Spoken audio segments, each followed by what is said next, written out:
তিনি ছিলেন সৌদি আরব সফরে। সেই সফর সংক্ষিপ্ত করে তিনি দ্রুত ফিরে এসেছেন এবং বিমানবন্দরেই তিনি নিরাপত্তা কর্মকর্তা। আসসালামু আলাইকুম প্রদর্শক শ্রোতা, এবার সৌদি আরব থেকে অপমানিত হয়ে সংক্ষিপ্ত সফর করে ফিরলেন নরেন্দ্র মোদী।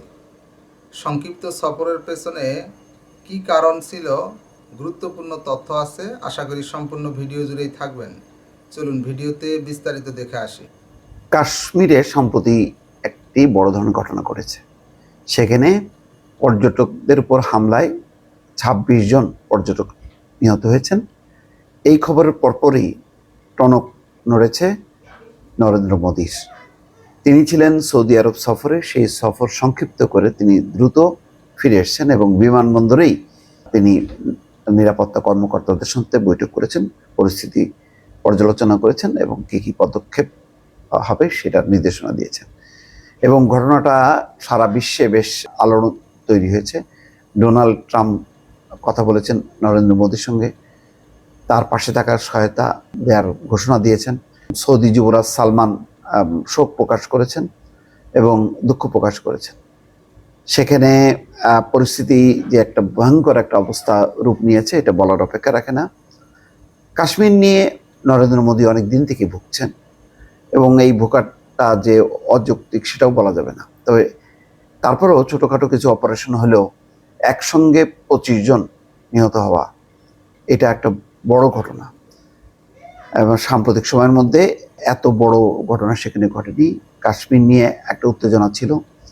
সাংবিধানিকভাবে জম্মু কাশ্মীরের মুসলিম অধ্যুষিত এই এলাকার যে আগে স্বায়ত্তশাসন ছিল সেটা বাতিল করা হয়, কেন্দ্রীয় সরকারের অধীনে আনা হয়। এরপর থেকেই এটি নিয়ে সেখানে কাশ্মীরের যে সংগঠনগুলো আছে, মুসলিম সংগঠন বা অন্যরা আপত্তি করছিল এবং অশান্তি চলছিল এবং তার আগে থেকেই তো জম্মু কাশ্মীরের স্বাধীনতার জন্য লড়ছিল।